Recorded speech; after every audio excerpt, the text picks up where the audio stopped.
राजकोषीय उत्तरदायित्व आणि अर्थसंकल्पीय व्यवस्थापन कायदा हे आपण आज पाहूयात। राजकोषीय उत्तरदायित्व नावावरून साधारणपणे आपल्याला समजतं आहे राजकोष म्हणजे काय असणार आहे तर राजकोष म्हणजे आपला पूर्वीच्या काळी राजा होता आणि राजाकडे जी काही संपत्ती ठेवलेली असायची त्या संपत्तीला काय बोललं जाणार आहे, राजकोष बोललं जाणार आहे। आता राजाच्या जागी काय असणार आहे, महत्त्वाचा घटक सरकार असणार आहे आणि सरकारकडे जी काही संपत्ती असणार आहे, मालमत्ता असणार आहे, जी ठेव असणार आहे त्याला काय बोललं जाणार आहे, राजकोष असं बोललं जाणार आहे। तर या पद्धतीने शब्दाची फोड आपण करून घेऊ शकतो किंवा राजकोष म्हणजे काय हे समजून घ्या। ठीक आहे, म्हणजे सरकारकडे असणारी मालमत्ता वेगवेगळ्या मार्गाने जे काही सरकारकडे जमा होत असते तर त्यालाच राजकोष बोललं जाणार आहे। तर राजकोषीय उत्तरदायित्व याला जबाबदारी असंही बोललं जात असतं।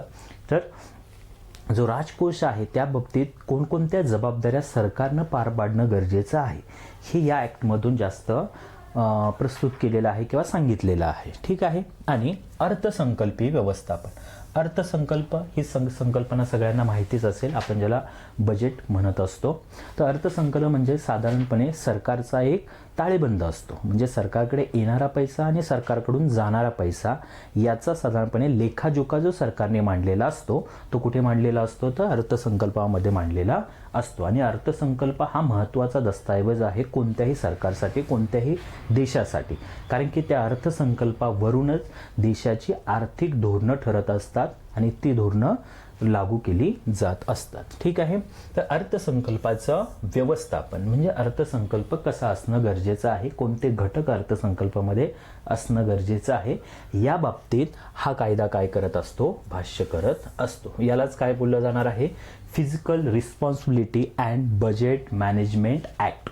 ठीक आहे, याला शॉर्टकटमध्ये FRBM असं बोललं जात असतं। ठीक आहे, समजण्याच्या दृष्टिकोनातून आपण इथून पुढे राजकोषीय उत्तरदायित्व आणि अर्थसंकल्प व्यवस्थापन कायदा याला FRBM हा शॉर्टकटमध्ये वापरूयात, जेणेकरून आपल्याला समजण्यासाठी सोपं राहील, एवढे मोठी कन्सेप्ट लांबलचक बोलण्याऐवजी। ठीक आहे, तर साधारणपणे हे समजून घ्या की विकसनशील देश जे असतात ते विकसनशील देशांना समाज कल्याण करणं हे मुख्य उद्देश असतो।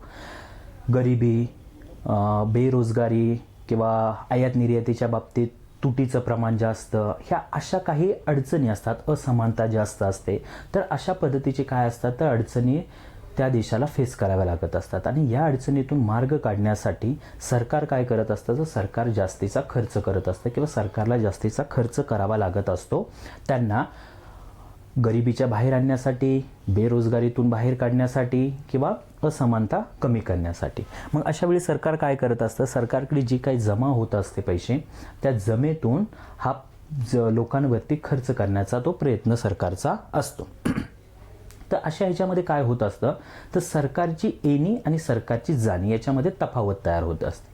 विकसनशील देशांच्या बाबतीत जर का पाहिलं तर जमा जी असते म्हणजे येणी रक्कम जी असते ती कमी असते, त्या मानाने खर्च ही रक्कम जास्त असते। आणि केन्सचं जर का तुम्ही बघितलं तर केन्सने सुद्धा हे सांगितलं 1930 जी काही आर्थिक महामंदी आलेली होती तेव्हा आर्थिक महामंदीमध्ये केन्सनं जे विचार मांडलेले होते त्या केन्सच्या विचारानुसार जर विचार पाहिला आपण तर केन्सनं सांगितलं की सरकारने अर्थव्यवस्थेमध्ये महत्त्वाची भूमिका बजावावी, पण ती तेवढीच असावी की जेवढे अर्थव्यवस्थेला गरजेचे आहे। मग यामध्ये कुठली महत्त्वाची भूमिका असणार आहे निभावणार सरकार तर सरकारने जास्तीत जास्त अर्थव्यवस्थेमध्ये पैसा आणण्याचा प्रयत्न करावा, कारण की आलेल्या पैशातून काय होणार आहे, लोकांच्याकडे पैसा जास्त येणार आहे, त्या लोकांच्याकडे आलेल्या पैशातून लोकांचा खर्च वाढणार आहे, लोकांचा खर्च वाढल्यामुळे वस्तूंना किंवा सेवांना मागणी वाढणार आहे, वस्तूंना आणि सेवांना मागणी वाढल्यामुळे काय होणार आहे तर जो व्यापारी वर्ग आहे तो व्यापारी वर्ग सुद्धा प्रोडक्शन घेण्यासाठी उद्युक्त होणार आहे, नवीन प्रोडक्शन करणार आहे आणि मार्केटमध्ये उतरवणार आहे आणि याच्यातून एक साधारणपणे आर्थिक चक्र जे आहे ते अर्थव्यवस्थेचं फिरायला लागणार आहे, हे बेसिकली होत असतं। म्हणजे सरकारनं एक महत्त्वाची भूमिका निभावली पाहिजे। अर्थव्यवस्था मंदीतून जर का बाहेर काढायची असेल तर सरकारनं जास्तीत जास्त अर्थव्यवस्थेमध्ये खर्च करावा। आता इथे काय होणार आहे, मग सरकारने खर्च जर का जास्त करायचा असेल आणि मग सरकारची जमा जर का त्या तुलनेत नसेल तर याच्यामध्ये तूट किंवा तफावत निर्माण होणार आहे, येणी आणि जाणी याच्यामध्ये तफावत इम्बॅलन्स तयार होणार आहे आणि त्याच्यामुळे तुटीचा एक संकल्पना पुढे येत असते.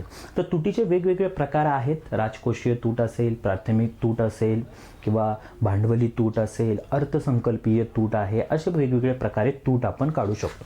तूट काढण्यामागे उद्देश हाच असतो की सरकारला साधारणपणे अंदाज यावा की कोणत्या घटकावरती कशा पद्धतीने खर्च होत आहे, जे कोणत्या घटकातून कशा पद्धतीची इन्कम येत आहे आणि कोणत्या घटकावरती कशा पद्धतीने खर्च होत आहे, हे तूट काढण्यामागे एक विचार असतो. कारण की तुटीवरून अंदाज येत असतो. साधारणपणे उदाहरणार्थ जर का घेतलं तर महसुली तुटीचा जर विचार केला तर महसुली तुटीवरून सरकारला काय समजत असतं, तर महसुली तुटीमध्ये सरकारचे जे काही चालू खर्च आहेत, तर चालू खर्च एक साधारणपणे एक समजण्याच्या दृष्टिकोनातून तुम्हाला सांगतो आहे की 1 वर्षापेक्षा कमी कालावधीची सरकारचे समजण्याच्या दृष्टिकोनातून एक्झॅक्टली असेच कन्सेप्ट आहे असं नाहीये, पण तुम्हाला एक साधारणपणे अंदाज यावा या दृष्टिकोनातून सांगतो की 1 वर्षापेक्षा कमी कालावधीची सरकारची जी येणी असणार आहेत किंवा सरकारचे जे खर्च असणार आहेत, तर ही जे व्यवहार जे आहेत येण्याचे आणि खर्चाचे आणि जमेचे, तर ते महसुली अकाउंटमध्ये मांडले जाणार आहेत किंवा महसुली अकाउंटवरती खात्यावरती त्याचा ताळेबंद असणार आहे. तर महसुली तुटीमध्ये जर 1 वर्षापेक्षा कमी कालावधीचे आहेत तर महसुली खात्यावरती, तर याच्यातून सरकारला काय अंदाज येणार आहे की सरकारचा साधारणपणे दैनंदिन खर्च असेल की जो खर्च असा आहे की गैरविकासात्मक आहे, याच्यातून नवीन काही निर्मिती होते आहे का, भांडवली उत्पन्न तयार होत आहे का, भांडवली असेट तयार होत आहे का, तर नाही होत. बरोबर. म्हणजेच महसुली खर्च हा कसा आहे, गैरविकासात्मक आहे. अर्थव्यवस्था चालू राहण्यासाठी, रेग्युलेशन त्याचं व्यवस्थित चालण्यासाठी हा केला गेलेला खर्च असेल. मग त्याच्यामध्ये साधारणपणे खर्चाचाच विचार केला तर दैनंदिन खर्च असेल, सॅलरीवरील खर्च असेल, कार्यालयीन खर्च केला जाणारा असेल, वार्षिक तत्वावरती बेसिकवरती जो काही खर्च केला जाणार आहे तर तो जसं की वेगवेगळ्या सेवा ज्या सरकार देत असतं, वेगवेगळे जे विभाग आहेत सरकारच्या अंतर्गत, मंत्रालय आहेत, यांच्यावरती केला जाणारा जो खर्च असणार आहे, व शिक्षण, आरोग्य, ग्रामविकास, संरक्षण, याच्यावरती जो खर्च केला जाणार आहे तर तो खर्च कुठल्या खात्यामध्ये विचारात घेतला जाणार आहे, महसुली खात्यामध्ये विचारात घेतला जाणार आहे. आणि महसुली खात्याच्या ही खर्चाचे भाग झाले. जमेचा विचार केला तर महसुली खात्यामध्ये सगळ्यात महत्त्वाचा जो घटक असणार आहे तो कर उत्पन्न असणार आहे. बरोबर. टॅक्स, कराच्या रूपाने येणारं उत्पन्न, आणि इतर जे काही उत्पन्न असणार आहे ती करेतर उत्पन्नामध्ये येणार आहेत. काही शुल्क आकारलेला असेल, काही दंड आकारलेला असेल, सरकार जे काही सेवा देत असतं त्या सेवांच्या बदल्यामध्ये जे शुल्क कलेक्ट केलेलं असेल, आरोग्य सेवा असेल किंवा शिक्षणविषयक सेवा असेल दिलेली, किंवा बँकिंगच्या सेवा असतील, तर या सेवांच्या मधून जो सरकारला इन्कम होत असतो तर तो महसुली खात्याच्या जमा बाजूला मांडला जाणार आहे. मग याच्यावरती सरकार काय करत आहे, वर्षाच्या एंडिंगला अभ्यास करणार आहे की महसुली खात्यावरती किती प्रमाणात पैसा आलेला आहे आणि किती प्रमाणात पैसा गेलेला आहे. बरोबर. आणि याचा जेव्हा ताळेबंद काढला जाणार आहे तेव्हा शेष आहे का तूट आहे हे समजणार आहे. आणि याच्यातून सरकारला समजणार आहे की हा जो गैरविकासात्मक खर्च आहे तो जास्त होत आहे का कमी होत आहे, हा आपल्याला कमी करायचा आहे का अजून काही त्याच्यावरती खर्च वाढवणं गरजेचं आहे. म्हणजे जमा आणि खर्च याचा बॅलन्स कसा साधायचा आहे हे कळत असतं. तर तूट काढण्यामागे साधारणपणे ही एक विचारधारा असते. या पद्धतीनेच राजकोषीय तूट ही एक कन्सेप्ट काढली जात असते. तर राजकोषीय उत्तरदायित्व आणि अर्थसंकल्प व्यवस्थापन कायदा जो आहे तो कायदा आणण्यामागे हाच उद्देश होता सरकारचा की भारतासारख्या विकसनशील देशांचा खर्च जास्त होत होता, खर्च वाढलेला होता जमेच्या तुलनेमध्ये, आणि हा खर्च अवास्तव होऊ नये किंवा त्याचं बर्डन सरकारवरती येऊ नये. कारण की खर्च वाढल्यानंतर तो खर्च जर पूर्ण करायचा असेल तर खर्च कुठून पूर्ण करावा लागणार आहे, कुठून तरी उचलच घ्यावी लागणार आहे, कर्ज घ्यावं लागणार आहे, त्याचवेळी तो खर्च पूर्ण होणार आहे. बरोबर. पण त्याचं सुद्धा ते एक प्रकारे कर्ज झालं आणि ते कर्जावरती व्याज द्यावं लागणार आहे, त्या कर्जाची परतफेड करावी लागणार आहे. म्हणजे एक प्रकारे सरकारवरती ते बर्डन येत असतं. तर हे होऊ नये, अर्थव्यवस्था सुरळीत पद्धतीने चालावी यासाठी एक विचार येऊ लागला पुढे, तो म्हणजे की सरकारचे हे जे काही जमा आणि खर्च किंवा राजकोषीय धोरण जे आहे ते याच्यावरती काही आपण लिमिटेशन्स किंवा नियंत्रण ठेवू शकतो का. आणि ही विचारधारा साधारणपणे 1990 पासून पुढे आलेली होती, कारण 1990ला जे काही आर्थिक अरिष्ट आलेलं होतं भारतावरती, तर त्या आर्थिक अरिष्टातून बाहेर येण्यासाठी भारताला खूप मेहनत करावी लागलेली होती. सोनं गहाण ठेवावं लागलेलं होतं. आयात व्यापार तोल जो आहे, बॅलन्स ऑफ पेमेंट जो आहे, तो खूप मोठ्या प्रमाणात डिस्टर्ब झालेला होता आणि तो रिकवर करताना सरकारला खूप अडचणींचा सामना करावा लागलेला होता. आणि याच्यातून एक समोर आलेलं होतं की सरकारला आर्थिक ताळेबंद योग्य पद्धतीने मेंटेन करणं गरजेचं असणार आहे आणि त्या दृष्टिकोनातून पुढे एक विचार राहिलेला आहे. आणि त्याचाच एक परिणाम म्हणून 2000 मध्ये त्यावेळचे जे अर्थमंत्री आहेत, त्यावेळचे अर्थमंत्री यशवंत सिन्हा यांनी FRBM ॲक्ट जो आहे, आता इथून पुढे मी FRBMच बोलत जाईल, ठीक आहे. FRBM ॲक्ट हा काय केलेला होता, मांडलेला होता. FRBM ॲक्ट म्हणजेच राजकोषीय उत्तरदायित्व, म्हणजे राजकोषाबाबतीत जी जबाबदारी सरकारची असणार आहे. म्हणजे इथे काय केलेलं आहे, सरकारनं हा कायदा करून एक प्रकारे स्वतःवरतीच काही नियंत्रण टाकून घेतलेली आहेत की या शिस्तीमध्ये आपल्याला राहायचं आहे. तर 2000 मध्ये अर्थमंत्री यशवंत सिन्हा यांनी FRBM ॲक्ट कायदा मांडलेला होता. हा कायदा 2003ला केंद्रीय कॅबिनेट समितीने काय केला होता, मान्य केलेला होता आणि 5 जुलै 2004ला हा कार्यान्वित झालेला आहे. ही डेट लक्षात ठेवा, ही डेट महत्त्वाची असणार आहे. 5 जुलै 2004ला लागू झालेला होता FRBM ॲक्ट, ठीक आहे. FRBM कायद्यानुसार खालील विवरणपत्रे बजेट बरोबर संसदेत मांडावीत. तर संसदेत काय केलेलं आहे, तर ही विवरणपत्रे मांडावी. मग अशी सांगितलेलं होतं की हे काय आहे, सरकारनं स्वतःवरती टाकून घेतलेलं एक प्रकारचं नियंत्रण आहे की हे या दृष्टिकोनातून.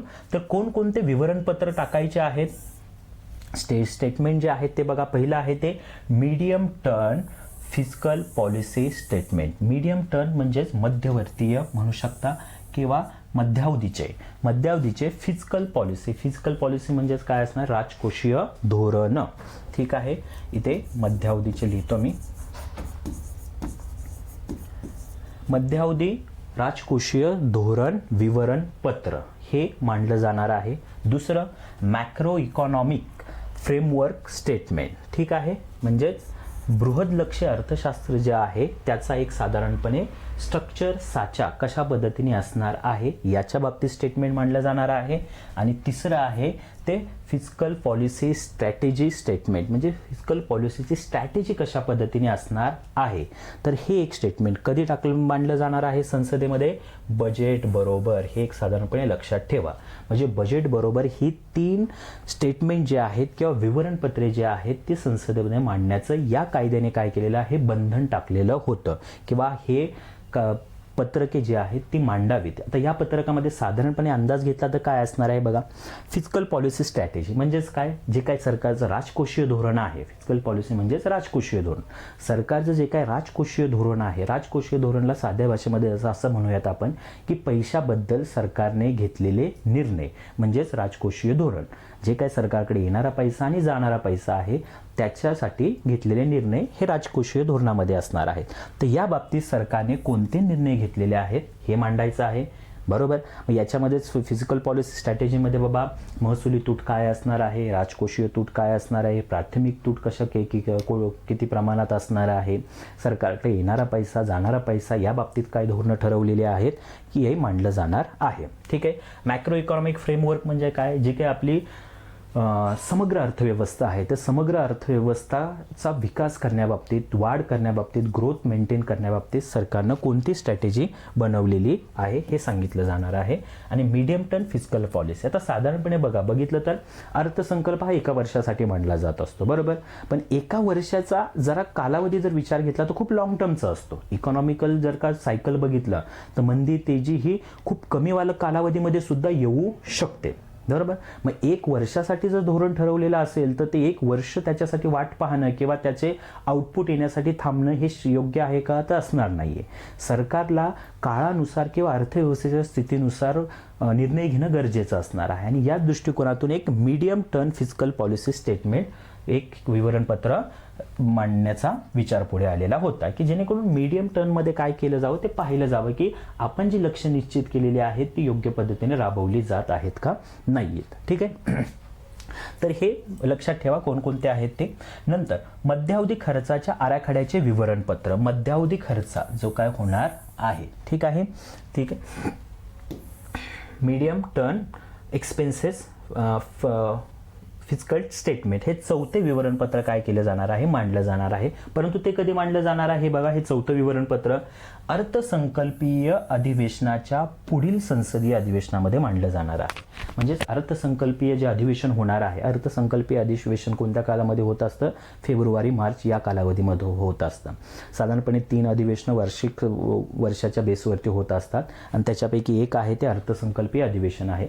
अर्थसंकल्पीय अधिवेशनानंतर जे पुढचं अधिवेशन होणार आहे तर त्या अधिवेशनामध्ये काय केलं जाणार आहे, मध्यावधी खर्चाच्या आराखड्याचे विवरणपत्र, सरकारने कशा पद्धतीने खर्च केलेला आहे, तो खर्च योग्य आहे का अयोग्य आहे किंवा याचं सगळं एक विवरणपत्र जे आहे ते या विवरणपत्रामध्ये मांडलं जाणार आहे. तर हे साधारणपणे काय केलेलं आहे, या कायद्याने हे स्टेटमेंट मांडण्याचं सरकारला बंधनकारक केलेलं होतं. ठीक आहे, पुढे पाहूयात. FRBM कायदा जो आहे तो FRBM कायद्याचे उद्देश काय होते, कशासाठी हा FRBM कायदा जो आहे तो मांडला गेलेला असावा. तर साधारणपणे भारतीय अर्थव्यवस्थेमधील वित्तीय व्यवस्थापनामध्ये पारदर्शकता आणण्यासाठी. ठीक आहे, जसं मगाशी मी सांगितलं की 1991ला जे आर्थिक अरिष्ट आलेलं होतं भारतावरती, तर ते कशामुळे आलं होतं, तर आर्थिक शिस्त नसल्यामुळे. आणि आर्थिक शिस्त नसल्यामुळे हे जर का अडचणी फेस कराव्या लागत असतील तर ते खूप घातक असणार आहे, लॉंग टर्मसाठी खूप इफेक्ट करणार आहे. तर हे टाळण्यासाठी जे वित्तीय व्यवस्थापन आहे ते पारदर्शक पद्धतीने असणं गरजेचं आहे. या उद्देशाने FRBM कायदा आणलेला होता. दुसरा आहे वित्तीय तूट कमी करण्यासाठी. वित्तीय तूट म्हणजेच काय बोललं जाणार आहे, राजकोषीय तूट याला म्हणू शकता. वित्तीय तूट किंवा वेगवेगळ्या ज्या तुटी आहेत ही तूट कमी कशी ठेवता येईल. साधारणपणे हे नेहमी लक्षात घ्या की जमा जर का कमी असेल आणि खर्च जास्त असेल तर ते बर्डनच असणार आहे. साधारणपणे आपला जरी विचार केला तर आपल्या बाबतीत सुद्धा हेच होत असतं, बरोबर. आपली जर का इन्कम जर कमी असेल आणि त्या मानाने जर का खर्च जास्त असेल तर आपल्याला तो खर्च आणि जमा याचा ताळेबंद घालताना अडचण होत असते किंवा आपल्याला खूप प्रॉब्लेम फेस करावे लागत असतात. आणि सरकारचं सुद्धा सेम असणार आहे, सरकारला सुद्धा ती अडचण होणार आहे. तर अशा पद्धतीने वित्तीय तूट कमी करून आर्थिक शिस्त निर्माण करणे या उद्देशाने काय केलेलं आहे, FRBM ऍक्ट आणलेला होता. आर्थिक शिस्त असणं गरजेचंच असणार आहे. सरकारच्या कर्जावर नियंत्रण ठेवणे हा एक महत्त्वाचा घटक असणार आहे. कर्ज म्हटलं की कितीही केलं तरी ते काय आहे, देणंच असणार आहे, बरोबर. म्हणजे जे तुमची इन्कम असणार आहे त्या इन्कमपेक्षा जर का कर्जाचं बर्डन जास्त असेल तर ते इन्कम कमवलेली ती तुमची देण्यामध्येच जाणार आहे. ठीक आहे, तर सरकारला सुद्धा या पद्धतीने जर का, आणि हेच होत असतं, सरकार साधारणपणे जे काही खर्च असतो, एक्स्ट्राचा खर्च, जास्तीचा जो खर्च झालेला असतो अर्थसंकल्पामध्ये, तो भरून काढण्याचा सगळ्यात महत्त्वाचा मार्ग कोणता असतो, तर कर्ज घेणं. मग 2 प्रकारे कर्ज घेऊ शकतात. एक अंतर्गत मार्गाने कर्ज घेतली जाणार आहेत किंवा बहिर्गत मार्गाने आंतरराष्ट्रीय स्तरावरून कर्ज घेतलं जाणार आहे. आता अंतर्गत कर्ज घेणं पण योग्य असणार नाही. जर अंतर्गत मार्गाने सरकारने कर्ज जर घेत राहिले तर गुंतवणूक कमी होणार आहे. कारण की लोकांचं कर्ज घेणार म्हणजे कोणाकडून घेणार आहे, बँकांच्याकडून घेईल किंवा लोकांच्याकडून घेईल किंवा ट्रेझरी बिल्स इश्यू करून घेणार आहे. पण त्याच्यातून काही निगेटिव्ह इम्पॅक्ट होणार आहे की लोकांच्याकडील जो पैसा हा आहे जो गुंतवणुकीसाठी वापरला जाऊ शकतो. म्हणजे एखाद्या कुटुंबाकडे जर का काही बचत आहे, बरोबर, ती बचत ती कुठेतरी इन्व्हेस्ट करू शकतो, अर्थव्यवस्थेमध्ये गुंतवणूक करून त्याच्यातून अर्थव्यवस्थेच्या विकासाला हातभार लावू शकतो. पण तोच जर की बचत जर का सरकारने कर्ज म्हणून काढून घेतली, सरकारने स्वतःकडे घेतली, तर जी अर्थव्यवस्थेच्या विकासासाठी जी पैसा लागणार होता तो कुठे गेला, सरकारकडे गेला. आणि सरकारचं कुठल्या गोष्टींवरती खर्च झाला, हा गैरविकासात्मक गोष्टींवरती जर खर्च झाला तर त्याचा अर्थव्यवस्थेला काहीच फायदा होणार नाही. म्हणजे या अडचणी येऊ शकतात. त्यामुळे सरकारच्या कर्जावर नियंत्रण ठेवणं हा एक उद्देश FRBM ऍक्टचा होता. ठीक आहे, अर्थव्यवस्थेमध्ये दीर्घकाळासाठी वाढीचे आर्थिक स्थैर्य निर्माण करणे. दीर्घकाळासाठी वाढीचे आर्थिक स्थैर्य. आर्थिक स्थैर्य हे महत्त्वाचंच असतं कोणत्याही अर्थव्यवस्थेमध्ये. ठीक आहे, कारण की आर्थिक स्थैर्य असेल तरच इन्व्हेस्टमेंट, गुंतवणूक जी आहे, मग फॉरेन डायरेक्ट इन्व्हेस्टमेंट असेल किंवा पोर्टफोलिओ इन्व्हेस्टमेंट असेल, ह्या इन्व्हेस्टमेंट भारतामध्ये वाढत असतात. कारण की जागतिक स्तरावरून जे गुंतवणूकदार आहेत ती एखाद्या देशाची आर्थिक स्थिती कशी आहे हे पाहूनच गुंतवणूक करत असतात. कारण की त्यांचं अल्टिमेट पर्पज हा असतो की प्रॉफिट कमवणं किंवा इन्व्हेस्टमेंट करून जास्तीत जास्त संपत्ती निर्माण करणं. आणि हे जर ते इन्व्हेस्टमेंट करत असतील तर ते काय पाहणार आहेत की त्या देशामध्ये आर्थिक स्थैर्य आहे का नाही आहे. या बाबतीत भारताची जर का स्थिती बघितली तर बऱ्यापैकी भारताने, म्हणजे सध्याची जर का चालू स्थिती बघितली तर भारताने बऱ्यापैकी कॉन्फिडन्स निर्माण केलेला आहे आंतरराष्ट्रीय मार्केटमध्ये की भारताची अर्थव्यवस्था ही चांगल्या प्रकारे विकसित होत आहे किंवा चांगल्या दराने वाढत आहे आणि त्यामुळेच फॉरेन डायरेक्ट इन्व्हेस्टमेंट भारतामध्ये चांगल्या प्रमाणात येत आहे. तरीसुद्धा काही अडचणी येतच आहेत, पण तरीसुद्धा भारत सरकार त्याच्यातून मार्ग काढत आहे, हे आपण पॉझिटिव्हली घेऊ शकतो. तर दीर्घकाळासाठी वाढीचे आर्थिक स्थैर्य, आणि हे दीर्घकाळासाठी स्थैर्य असणं गरजेचं आहे. शॉर्ट टर्मचं स्थैर्य काही कामाचं असणार नाही आहे. जेवढं लॉंग टर्मला तुमचं जर का स्थैर्य असेल तर, कारण की गुंतवणूकदार फॉरेन डायरेक्ट इन्व्हेस्टमेंटचा जरी विचार केला तर फॉरेन डायरेक्ट इन्व्हेस्टमेंट जी येणार आहे ते असं आहे का एका वर्षासाठी येणार आहे. जसं पोर्टफोलिओ इन्व्हेस्टमेंट जे आहे ती कंपन्यांच्या शेअरमध्ये एक इन्व्हेस्टमेंट केली जातात आणि शेअरमध्ये ती शॉर्ट टर्मची असू शकते की त्यांना वाटलं की बाबा हा भारतीय अर्थव्यवस्था चांगल्या स्थितीमध्ये नाही आहे, ते शेअर्स विकून त्यांची गुंतवणूक काढून घेऊ शकतात पण दुसरी देशामध्ये इन्व्हेस्टमेंट करण्यासाठी जाऊ शकतात. पण एखादा जो फॉरेन डायरेक्ट इन्व्हेस्टमेंट करणारा आहे तो लॉंग टर्मचा विचार करून इन्व्हेस्टमेंट भारतामध्ये करणार आहे, बरोबर. तर त्याचा जर विचार केला तर त्याच्यासाठी काय गरजेचं असणार आहे, तर दीर्घकाळासाठी वाढीचे आर्थिक स्थैर्य असणं गरजेचं आहे. आणि या सगळ्याच उद्देशाने काय होणार आहे तर FRBM कायदा हा महत्त्वाचा ठरत असतो, कारण की सरकारला हे टार्गेट अचीव करायचे असतील तर FRBM कायदा खूप फायदेशीर राहणार आहे किंवा होत असतो. आणि या दृष्टिकोनातूनच FRBM कायदा लागू केलेला होता. म्हणजे साधारण तुम्ही अंदाज लावू शकता की हा FRBM जो कायदा आहे तो का लागू केलेला असावा किंवा सरकारने या बाबतीत काही नियम का बनवलेले असावेत. ओके, पुढे पाहूयात आपण. FRBM अंमलबजावणी कार्यगट 2013. आता साधारणपणे आपण आज याच्यावरती डिस्कशन करूयात की FRBM अंमलबजावणी कार्यगट जो आहे 2003-04चा अपॉइंट केलेला होता, तर त्यांनी कोणकोणत्या शिफारशी केलेल्या होत्या. ठीक आहे, साधारणपणे 3 कार्यगट आत्तापर्यंत लागू केलेले आहेत. त्याच्यामधला हा पहिला कार्यगट आहे, याचा आपण अभ्यास करूयात. जर तुम्हाला हे लेक्चर व्यवस्थित वाटलं तर तसं कमेंटमध्ये कळवा. आपण पुढचे जे 2 कार्यगट आहेत त्या बाबतीत सुद्धा याच पद्धतीने एक लेक्चर घेऊयात. FRBM अंमलबजावणी कार्यगट 2003-04चा जो आहे, ज्याचे अध्यक्ष होते विजय केळकर, डॉक्टर विजय केळकर यांच्या अध्यक्षतेखाली हा कार्यगट अपॉइंट केला गेलेला होता. अंमलबजावणी कार्यगट होता हे सुद्धा लक्षात ठेवा. ठीक आहे, रिव्ह्यू करण्यासाठी होता का कायद्याचा? नाहीये. म्हणजे पुढचे जे होते काही कार्यगट जे अपॉइंट केलेले होते ते रिव्ह्यू करण्यासाठी होते किंवा योग्य पद्धतीने FRBM ॲक्ट का लागू केला जात आहे का किंवा त्याच्यामध्ये काय बदल करणं गरजेचं आहे पुनराभ्यास करण्याच्या दृष्टिकोनात. पण हा जो आहे तो काय आहे, अंमलबजावणी करण्यासाठी की FRBM ॲक्ट जो आपण बनवलेला आहे तो कोणत्या पद्धतीने आपण लागू करू शकतो, काय त्याच्यामध्ये बदल करू शकतो का या बाबतीत. लक्ष पूर्ण करण्याचे वर्ष काय होतं तर 2008-09. ठीक आहे, हे लक्षात घ्या. सुरुवातीला जे लक्ष वर्ष होतं ते 2007-08 या पद्धतीने होते, पण नंतर कॅबिनेटमध्ये किंवा संसदेमध्ये चर्चा करून काय केलेलं आहे, लक्ष पूर्ण करण्याचे वर्ष जे आहे ते 2008-09 हे ठेवलेलं होतं. म्हणजे 2003-04 ते 2008-09 या कालावधीमध्ये सरकारने कोणत्या आर्थिक शिस्त पाळणं गरजेचं आहे राजकोषाच्या बाबतीत हे या कायद्यामध्ये सांगितलेलं आहे. बघा, त्यांनी केलेल्या महत्त्वाच्या शिफारशी कोणकोणत्या आहेत बघा. राजकोषीय तूट प्रत्येक वर्षी 0.3% कमी करत जाऊन 2008-09 मध्ये 2.8% आणणे. कुठली तूट आहे तर राजकोषीय तूट. राजकोषीय तूट म्हणजे काय असणार आहे हे समजून घ्या. तर राजकोषीय तूट आपण कशाला म्हणू शकतो? ठीक आहे, ही सगळ्यात महत्त्वाची तूट किंवा साधारणपणे सुकुमाई चक्रवर्ती कमिटी जी होती तर सुकुमाई चक्रवर्ती कमिटीने काय रिकमेंडेशन केलेलं होतं की राजकोषीय तुटीचं म्हणजे तुटीला विचारात जास्त घेतलं जावं आर्थिक धोरणं ठरवताना. त्याच्या आधी काय होतं तर अर्थसंकल्पीय तूट विचारात घेतली जात होती किंवा अर्थसंकल्पीय तुटीला महत्त्व दिलं जात होतं. पण यांच्या शिफारशीनुसार काय झालं सुकुमाई चक्रवर्ती समितीच्या की राजकोषीय तूट ही काय केली जावी, मुख्य करून विचारात घ्यावी हे सांगितलं. मग राजकोषीय तूट बरोबर काय असणार आहे, जर आधीचा विचार केला 1997च्या आधीचा जर का विचार केला तर 1997च्या आधी राजकोषीय तूट बरोबर अर्थसंकल्पीय तूट अधिक कर्ज या पद्धतीने बोललं जात होतं. अर्थसंकल्पीय तूट अधिक कर्ज. कर्ज म्हणजे सरकारने ही तूट भरून काढण्यासाठी घेतलेलं कर्ज. म्हणजे अर्थसंकल्पामध्ये जी तूट येणार आहे आणि त्याच्यामध्ये सरकारने त्या वर्षासाठी घेतलेलं जे कर्ज असणार आहे एकत्रित केलं तर हे एकत्रित मिळून काय होणार आहे राजकोषीय तूट. परंतु 1997 नंतर काय स्थिती झालेली आहे की त्याच्यानंतर अर्थसंकल्पीय तूट ही 0 पकडली जात आहे. म्हणजेच आपला अर्थसंकल्प जो आहे तो बॅलन्स मांडला जात आहे.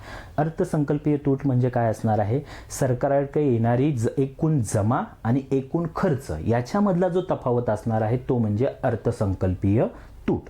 1997 नंतर आपण बॅलन्स बजेट मांडायला सुरुवात केली होती. समतोल अर्थसंकल्प म्हणजे येणारी रक्कम आणि जाणारी रक्कम ही समान असणार आहे. मग आता ही रक्कम जर का दोन्ही समान असेल तर अर्थसंकल्पीय तूट काही असणार आहे का? नाही राहणार. म्हणजे अर्थसंकल्पीय तूट ही संकल्पना मागे पडलेली आहे. बरोबर. मग आता राजकोषीय तूट म्हणजे काय राहिलेलं असणार आहे? एक प्रकारे आपण म्हणू शकतो रे कर्ज. बरोबर. राजकोषीय तूट म्हणजेच काय असणार आहे? कर्ज असणार आहे.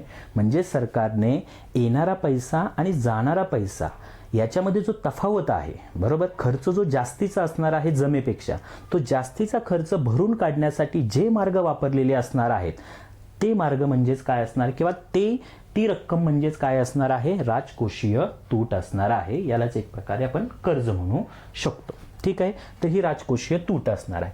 अजून जर का डेफिनेशन जर का बघायचं बोललं राजकोषीय तूट म्हणजे काय, तर आपण असंही म्हणू शकतो की राजकोषीय तूट बरोबर एकूण खर्च म्हणजे एकूण जो काही खर्च होणार आहे, एकूण खर्च वजा शॉर्टकटमध्ये लिहितो महसुली जमा, महसुली मार्गाने जी जमा होणार आहे. बरोबर. महसुली मार्गाने होणारी खर्च, महसुली मार्गाने होणारी जमा प्लस बिगर भांडवली जमा, बिगर भांडवली जमा. बरोबर. म्हणजे याच्यामध्ये काय आलं रे? कर्ज सोडून जी जमा आहे ती याच्यामध्ये विचारात घेतलेली असणार आहे.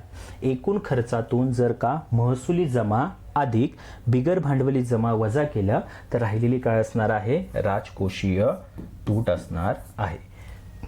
हे ते समजून घ्या की राजकोषीय तूट काय बोललं जाणार आहे. मग असं याला एक प्रकारे म्हणू शकतो की राजकोषीय तूट बरोबर एकूण खर्च वजा महसुली जमा अधिक भांडवली जमेवरची जी काय कर्ज सोडून इतर मार्गाने जे जमा असणार आहे. मग त्याच्यामध्ये कोणकोणते घटक येऊ शकतात? निर्गुंतवणूकरणातून आलेला पैसा असेल, एखाद्या राज्याला दिलेलं कर्ज असेल किंवा देशाला दिलेलं कर्ज असेल, त्या कर्जाची पुनर्प्राप्ती झालेली असेल तर तो भांडवली जमेचा भाग असणार आहे. बरोबर. तो एक विचारात घेतला. म्हणजे याच्यामध्ये हे सुद्धा येणार आहे. बिगर भांडवली जमेमध्येच कोणते घटक येणार आहे? तर फॉर एक्झाम्पल निर्गुंतवणुकीकरण. ठीक आहे. निर्गुंतवणूक किंवा याच्यामध्ये दिलेलं कर्जाची जी परतफेड झालेली असणार आहे, दिलेल्या कर्जाची झालेली परतफेड, तर हे कर्ज मिळाली, कर्जाची रक्कम मिळाली, या पद्धतीने हे सुद्धा येणार आहे. ठीक आहे. म्हणजे हे जर आणि महसुली जमा आणि ही जमा जर एकत्रित केली आणि ती जर का एकूण खर्चातून वजा केली तर राहिलेली रक्कम जी असणार आहे ती कुठून उभी केली जाणार आहे? तर ती कर्ज या रूपाने उभी केली जाणार आहे आणि तीच म्हणजे काय असणार आहे? राजकोषीय तूट असणार आहे. म्हणजे राजकोषीय तूट ही जास्त जर झाली तर ती सरकारसाठी अडचणीची आहे, कारण की राजकोषीय तूट ही बाह्य मार्गाने काय केली जाणार असते? उभी केली जात असते. तर सरकारला यावरती काय करणं? नियंत्रण ठेवणं गरजेचं असतं, कारण की राजकोषीय तूट जास्त वाढणं म्हणजे काय होणार आहे? सरकारवरती कर्जाचं बर्डन वाढणार आहे आणि व्याजाचं सुद्धा बर्डन वाढणार आहे. म्हणजे सरकारकडे जी जमा येणार आहे ती जमा जास्तीत जास्त कुठे खर्च होणार आहे? तर ही पेमेंट देण्यासाठीच खर्च होणार आहे आणि सरकारला अडचण निर्माण होईल. तर त्यासाठी विजय केळकर समितीने काय सांगितलेलं होतं की राजकोषीय तूट जी आहे ती राजकोषीय तूट प्रत्येक वर्षी 0.3% कमी करत जाऊन 2008-09 पर्यंत 2.8% आणायची आहे, हे लक्षात घ्या. नंतर काय सांगितलं? 2008-09 केंद्राची राजकोषीय तूट. आता इथे हे बघा, हे सुद्धा मला सांगितलेलं नाहीये, पण ही घटना एक झालेली आहे की जी 2008-09 टार्गेट किती ठेवलेलं होतं? 2008-09 मध्ये 2.8% वरती आणणं, परंतु राहिलेली किती तूट राहिलेली आहे? तर 6% राहिलेली होती. लक्ष किती होतं? 2.8% होतं. राहिलेली होती ती 8% होती. याच्यामागे कारण काय होतं? तर 2008चे मंदी, जे अमेरिकेमध्ये मंदी आलेली होती, तर त्या अमेरिकेतील मंदीचा परिणाम भारतीय अर्थव्यवस्थेमध्ये वरती सुद्धा झालेला होता आणि त्यामुळे आपल्याला जे लक्ष होतं ते लक्ष गाठता आलं नाही. त्यावेळी केंद्राची राजकोषीय तूट किती राहिलेली होती? तर 6% एवढी राहिलेली होती. हे इथं लक्षात ठेवा. महसुली तूट. आता महसुली तुटीच्या बाबतीत काय सांगितलेलं आहे केळकर समितीने? बघा, महसुली तूट प्रत्येक वर्षी 0.5% कमी करत जाऊन 2008-09 मध्ये 0.2% महसुली आधिक्य निर्माण करणे. ठीक आहे. साधारणपणे इरेज करतो.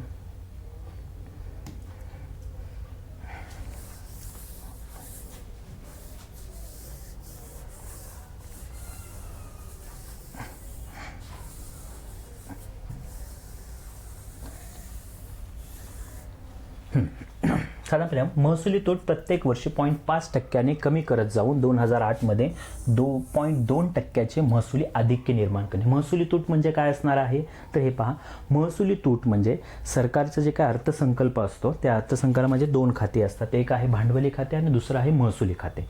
महसुली खाते म्हणजेच मगाशी सांगितलं त्यानुसार एका वर्षाच्या आतमधील जे काय व्यवहार लेनदेन असणार आहे आणि जमा आणि खर्च असणार आहे ती म्हणजेच महसुली खात्यामध्ये विचारात घेतली जाणार आहे. आणि याच्यावरती जी तूट असणार आहे म्हणजे महसुली खात्यावरची जे काही खर्च आणि महसुली खात्यावरची जमा याच्यामधला जो तफावत असणार आहे तो म्हणजेच काय असणार आहे, महसुली तूट असणार आहे. बरोबर, म्हणजेच महसुली तूट बरोबर महसुली खर्च वजा महसुली जमा, हा काय असणार आहे, महसुली तूट असणार आहे. तर मगाशीच सांगितलं की महसुली तूट ही तेवढी विकासात्मक असत नाही. म्हणजेच विकासात्मक म्हणजेच काय की नवीन मोठी असेट भांडवली काहीतरी कॅपिटल भांडवल तयार केलेलं आहे अशा पद्धतीने असत नाही. हे जे खर्च केले जात असतात ते काय असतात तर व्यवस्थापन एक चालू राहण्यासाठी की योग्य पद्धतीने चालण्यासाठी केलेला हा खर्च असतो. ठीक आहे, त्यामुळे हा खर्च जास्त होणं हे योग्य असणार नाही. भांडवली खर्चातून काय होत असतं, भांडवली खर्च जे केले जाणार आहेत म्हणजे भांडवली खर्चातून रस्त्यांची निर्मिती होणार आहे, बंदरांचं बांधकाम होणार आहे, विमानतळांचा विकास होणार आहे किंवा वीज निर्मिती प्रकल्प होणार आहेत, मोठमोठे कारखाने उभारले जाणार आहेत. ठीक आहे, पोलाद उद्योग असतील किंवा इतर उद्योग असतील हे उभे केले जाणार. हा खर्च सगळा आहे तो भांडवली खर्च आहे की जो भांडवली खात्यातून होणार आहे. पण महसुली खात्यातून केलेला खर्च काय आहे तर या पद्धतीचे हे मोठे भांडवली खर्च जे आहेत किंवा भांडवली जे काय असेट आहे ती निर्माण होण्यासाठी जे छोटे मोठे गोष्टीचे गरजेचे असते तर ती पूर्ण करण्यासाठी हा महसुली खर्च केला जात असतो की जो बऱ्यापैकी गैरविकासात्मक किंवा नवीन काहीतरी निर्मिती करणारा नसतो. तर असा खर्च जर का जास्त होत असेल तर एक प्रकारे ते सरकारवरती बर्डन आहे. जर प्रमाणात होत असेल किंवा नियंत्रणामध्ये असेल तर काही अडचण नाही, पण तो प्रमाणाच्या बाहेर जात असेल तर तो अडचणीचा आहे. आणि 1970 पासून जर का पाहिलं तर 1970 पासून आपला हा महसुली खर्च जो आहे तो जमेपेक्षा वाढतच गेलेला आहे. आणि महसुली तूट जी आहे, महसुली तूट ही सरकारवरती बर्डन तयार करत आहे किंवा भार टाकत आहे सरकारला. कारण की आपण पाहिलं तर महसुली खर्च हा जास्त राहत आहे आणि त्यामुळे भांडवली खात्यावरती त्याचा ताण येत आहे. कारण की महसुली खर्च पूर्ण करण्यासाठी भांडवली खात्यात रक्कम काय केली जात आहे, वापरली जात आहे. तर हे होणं कुठेतरी काय आहे सरकारसाठी चुकीचं आहे. कारण की तोच पैसा कुठे वापरला जाऊ शकतो, अर्थव्यवस्थेच्या विकासासाठी वापरला जात असतो. तो पैसा कुठे वापरला जात आहे तर इकडे जी महसुली तूट आहे ती भरून काढण्यासाठी वापरला जात आहे. त्यामुळे केळकर समितीने काय सांगितलेलं होतं की महसुली तुटीचं आधिक्य निर्माण करावं 0.2% 2008-9 पर्यंत. ठीक आहे, 8-9 पर्यंतचे लक्ष होते. नंतर आहे कर जीडीपीचे प्रमाण जे आहे 2008-9 पर्यंत 13.2% करणं. कर आणि जीडीपी म्हणजे जीडीपी ग्रॉस डोमेस्टिक प्रोडक्शन आणि कराचं म्हणजे देशाचं जे काही देशांतर्गत उत्पादन होणार आहे एका वर्षामधलं तर ते उत्पादन आणि कर सरकारला मिळणारा जो कराच्या रूपाने रक्कम आहे यांचं जे प्रमाण आहे ते जीडीपीच्या किती टक्के असावं तर 13.2% एवढं असणं गरजेचं आहे किंवा तेवढं 2008-9 पर्यंत करणं गरजेचं आहे हे सांगितलेलं होतं. नंतर अर्थसंकल्पीय खर्चाचे जीडीपीशी प्रमाण.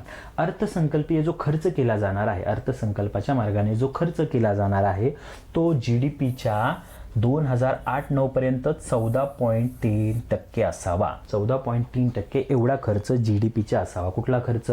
अर्थसंकल्पीय खर्च. केंद्र, कारण की तो खर्च नियंत्रणात असणं गरजेचं आहे. एकतर कर रूपाने जमा वाढवणं गरजेचं आहे. याच्यातून काय आहे हे रेकमेंडेशन काय केलेली आहे कारण की याच्यातून सरकारची जमा वाढावी जेणेकरून सरकारचा हा जो काय इम्बॅलन्स आहे तो बॅलन्स व्हावा. बरोबर. नंतर अर्थसंकल्पीय खर्चाचं कमी करणं गरजेचं आहे. म्हणजे दोन प्रकारे आपण काय करू शकतो, हा जो बॅलन्स आहे जो काय तफावत आहे अर्थव्यवस्थेमध्ये होणारी तर ती भरून काढू शकतो. एकतर जमा वाढवणं किंवा दुसरे ऑप्शन काय आहे खर्च कमी करणं. तर या बाबतीत जमा वाढवण्यासाठी त्यासाठी काय सांगितलेलं आहे केळकर समितीने, कराचं प्रमाण जे आहे ते वाढवण्यावरती भर द्यावा, कर रूपाने येणारा पैसा सरकारचा वाढावा, मग ते प्रत्यक्ष कर असतील किंवा अप्रत्यक्ष कर असतील, आणि अर्थसंकल्पीय खर्चाचे GDPशी प्रमाण जे आहे ते काय करावे, खर्च कमी करावा, 14.3% पर्यंत आणावा. केंद्र सरकारची एका वर्षामधील एकूण देणी जी आहेत ती 9% जास्त असू नयेत. आता हे केळकर समितीने नाही तर जे काही रूल्स बनवला गेलेला होता, तर नियम FRBM ॲक्टचा बनवलेला होता, तर त्याच्यामध्येच ही रिकमेंडेशन काय केलेली होती तर दिलेली होती. म्हणजे जो कायदा बनवलेला होता तर कायद्यामध्ये हे काय केलेले होते, हे रिकमेंडेशन एक दिलेली होती की केंद्र सरकारची एका वर्षामधील एकूण देणी जी आहेत ती 9% वाढू नयेत, म्हणजे जास्त देणी असू नयेत. सरकारनं देण्यावरती काय करावं, नियंत्रण ठेवावं. तर साधारणपणे ह्या महत्त्वाच्या तरतुदी केळकर समितीने काय केलेल्या होत्या, दिलेल्या होत्या किंवा सांगितलेल्या होत्या. पुढे आपण पाहूयात. तर साधारणपणे एक अंदाज आपण घेऊयात की कशा पद्धतीने महसुली तूट आणि राजकोषीय तूट याच्यामध्ये बदल होत गेलेला आहे किंवा अर्थसंकल्पामध्ये काय त्याचा परिणाम दिसत आहे. एकूण अर्थव्यवस्थेवरती सुद्धा काय परिणाम होत आहे. 1991ची स्थिती बघितली तर 3.3% महसुली तूट होती. महसुली तुटीचा जर का विचार केला तर 1990-91ला 3.3% होती, 91-92ला 2.5% होते. हे का झालेलं असावं, कारण की जे काही आपण त्यावेळी आर्थिक तरतुदी राबवलेल्या होत्या त्यामुळे महसुली तूट कमी होण्यासाठी जरा फायदा झालेला होता, कारण की आपण इकॉनॉमिकल रिफॉर्म केलेले होते आणि त्या रिफॉर्मचा फायदा म्हणून ही महसुली तूट आपल्याला कमी दिसत आहे. आणि राजकोषीय तूट सुद्धा बघितली तरी काय होत आहे, 6.6% जी होती 90-91ला जेव्हा आर्थिक अरिष्ट होतं त्यावेळी, बरोबर. ते जर का आर्थिक अरिष्टावरती उपाय केल्यानंतरची स्थिती पाहिली तर काय होत आहे, 4.7% काय आपल्याला आलेली आहे, तर राजकोषीय तूट कमी झालेली आहे. हे 2 वर्षाचं आपण म्हणू शकतो. आता पुढे 2003-4 म्हणजे जेव्हा FRBM ॲक्ट राबवला गेलेला होता तर त्यावेळीपासून कशी स्थिती पुढे होत गेलेली आहे ते पाहूयात. 2003-4ला महसुली तूट किती आहे, 3.6% होती आणि राजकोषीय तूट किती होती, 4.5% एवढी होती. तीच जर का पुढे बघत गेलो तर FRBM ॲक्ट लागू केल्यामुळे सरकारवरती काय झालेलं होतं, तर एक नियंत्रण आलेलं होतं, आर्थिक शिस्त आलेली होती. आणि त्या आर्थिक शिस्तीचा परिणाम काय झालं, 2004-5ला 2.5% म्हणजे कमी झालेलं आहे. काय झालेली, महसुली तूट कमी झालेली आहे. राजकोषीय तुटीचा विचार केला तर ती सुद्धा काय झालेली आहे, कमी झालेली आहे.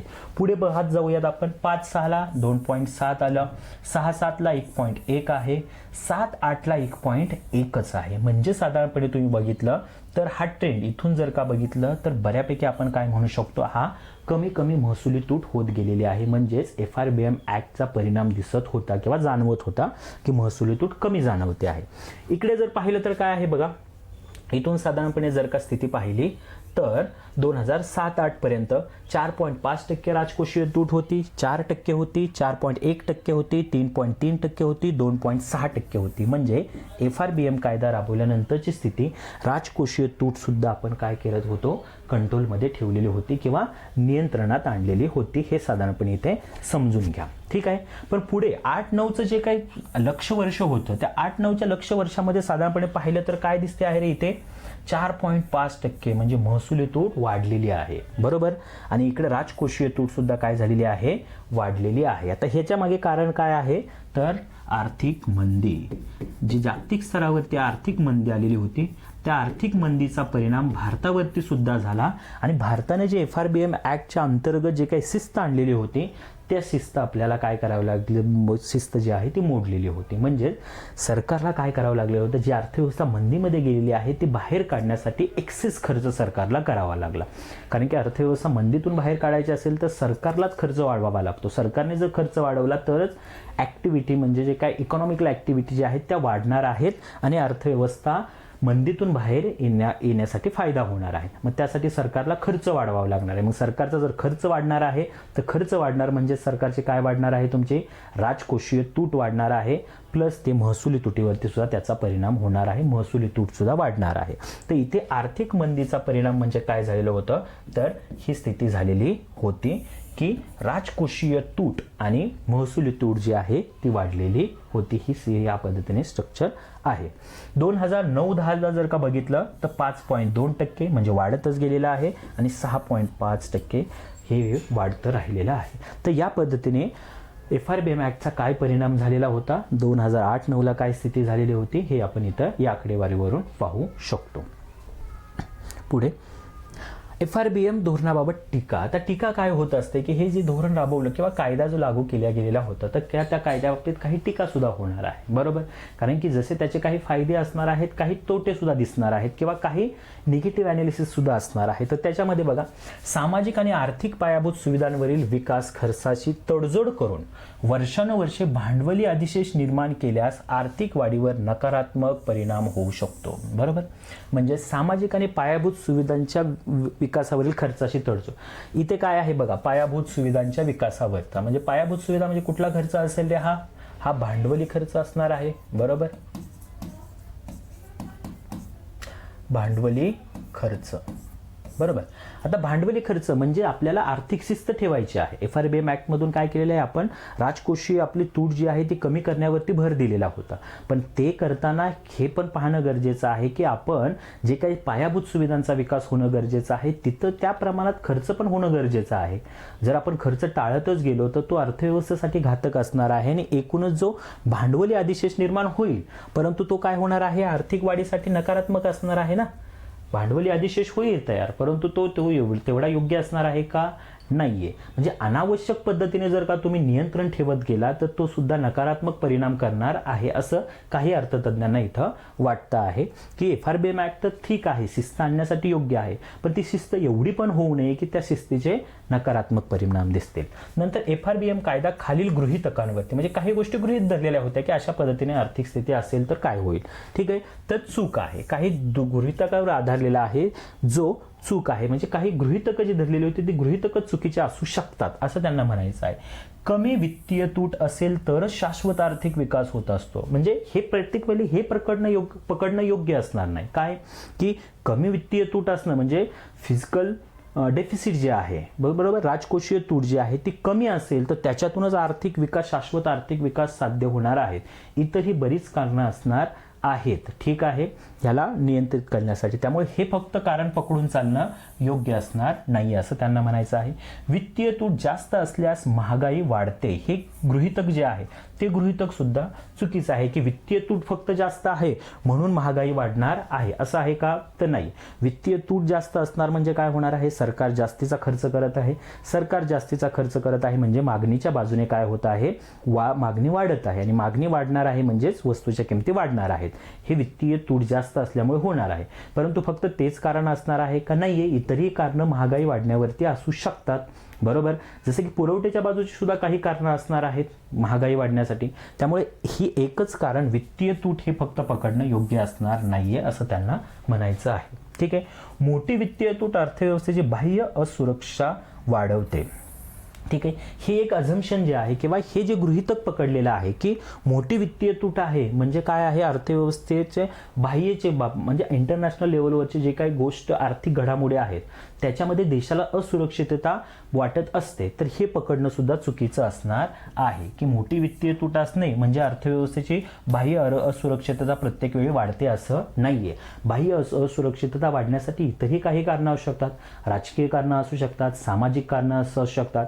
राजकीय जर का उलथापालथ होत असेल मोठ्या प्रमाणात तर त्यावेळी सुद्धा अर्थव्यवस्थेवरती त्याचा निगेटिव्ह इम्पॅक्ट होणारच आहे, परिणाम होणारच आहे. म्हणजे वित्तीय तूट हेच फक्त कारण आपण पकडून चालणं योग्य आहे का, की बाह्य असुरक्षिततेसाठी नाहीये. इतरही काही कारणं असणार आहेत की ज्याच्यामुळे अर्थव्यवस्थेच्या बाहेरचे जे घटक आहेत ते असुरक्षितता त्यांना वाटणार आहे अर्थव्यवस्थेच्या बाबतीत. तर साधारणपणे असे काही टीकात्मक आपण गोष्टी सांगू शकतो की FRBM ऍक्टच्या बाबतीत किंवा जे काही कायदा राबवलेला होता त्या कायद्याच्या बाबतीत.